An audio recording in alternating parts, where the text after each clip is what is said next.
Hold on. Anyway, this person would ask me to go over here and go over there, and I was so in love, and I was so infatuated with this person that I was just like following around like a little. In a way, I was putting her before God. I was, in a way, worshiping the ground she walked on. And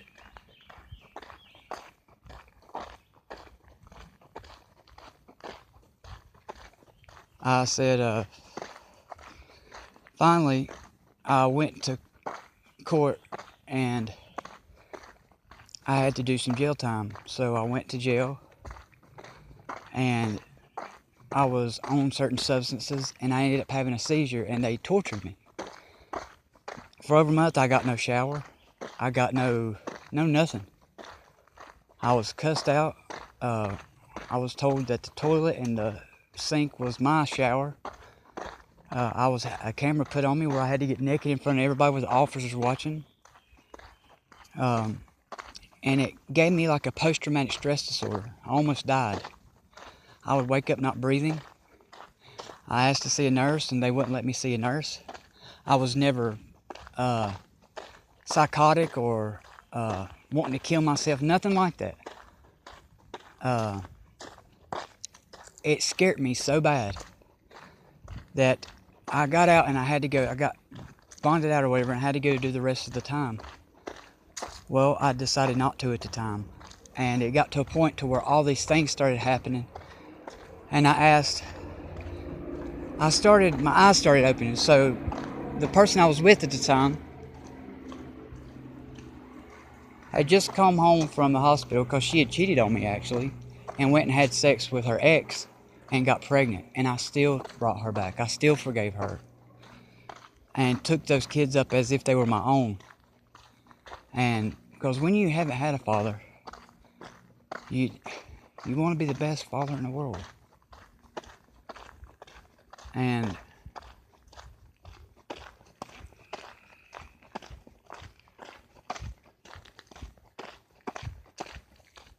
anyway, somebody's coming on, won't be too loud. Anyway, so I asked this person, a normal person would say, go do your time, get it behind you, and we'll go on about our business. So I asked her to see what she would say, to see who she really was. And I asked her, I said, well, do you want me to go do my time? And because I had more or less made up my mind, I wasn't going to go. And how's it going?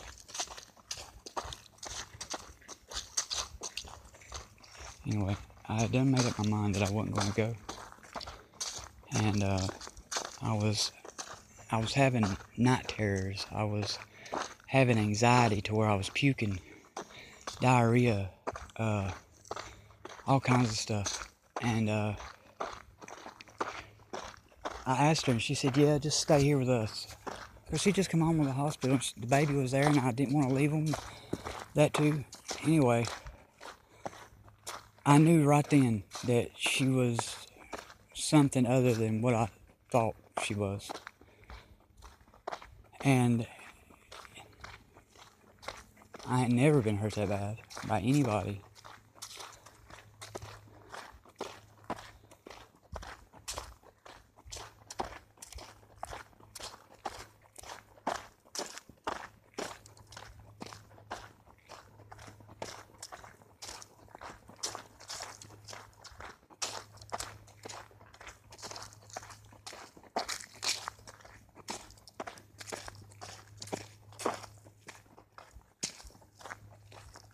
Anyway, sorry, I'm reminiscing. Anyway, I go to 2 different courts, one in one county, one in the other. Well, I didn't want to contract. You have a right not to peaceful protest and not to contract in fraud. And where I knew that I wasn't some spiritually dead person, when I went to court, I wanted to know who was who. And when they call your name and you stand up and say, yes, I'm that, and then they say, come forward, all those are contracts. You have to accept. A contract is an offer and acceptance. They're offering, and remember that the master always asks the questions, the servant answers. So when they said to come forward, I said, sir, can I please ask a question first? He said, no. I said, sir, before I contract or move forward in this court or anything, I need to know who is who. And I said, may I please ask a question first? And he said, no, you got one more time, I'm going to hold you in contempt. And I froze. I'm trying to decipher in my mind. My anxiety is out the roof. And I like froze. I couldn't do nothing. And before I knew it, the cop was already up there, grabbed me, smacked my head on the floor, chipped almost all my teeth, made them look nothing like they're supposed to. Tased me in the head and threw me. I ended up waking up. I didn't even know that had happened. I just knew that I was waking up in a jail cell and I was spitting out crumbs of teeth. And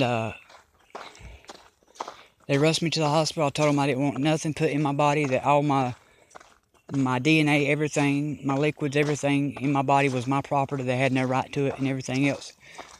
They started acting like they were going to force me to take a shot or to be subject to radiation, like an MRI. So while I was looking over, while he's like putting on his gloves to hold me down, I said, sir, please. She stuck me in the arm with something. I had no idea what chemicals it was. It wasn't something to sedate me because I wasn't acting crazy. I was just, please, sir, I know better. And see, like, I've always considered these people, looked up to them, like my brothers and sisters, to trust them. And the next thing, it didn't calm me down. It didn't do nothing to me, so it wasn't a sedative or anything like that. Anyway, I got done with the hospital, and on the way back, I got to the jail door, and something cracked in the top, like in my head, and it hurt so bad it about brought me down to the ground, to where I had to grab onto the officer and beg him not to let me fall. And I've never felt something like it. It was the weirdest feeling that I've ever had in my life. Anyway, I go back. After all that's done, I get picked up. I go to another court for a court date. And it was just a continuance.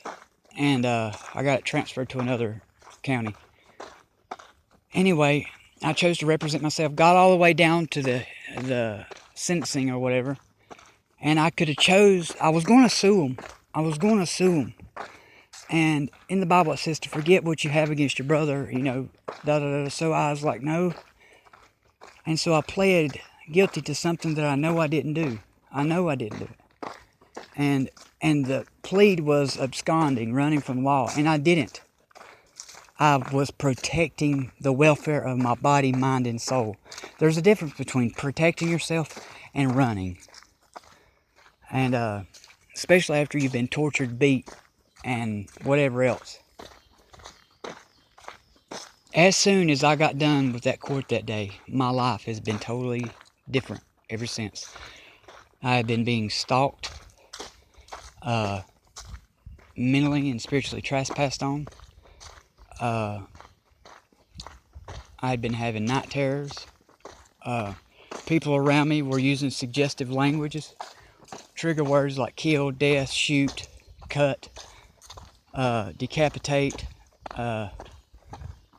and started in with the little boys, little girls, accusing me of unspeakable things. And the whole time I am in such confusion, because I read a long time ago not to put our treasures on earth where moths and rust can destroy them, but put them in heaven to do good, me and our mind. And that's what I done. And I had been doing everything to try to be perfect, all but having an addiction. And that was given to me by the doctors. The doctors had put me on a medicine that I was addicted to, and I went and got on another medicine that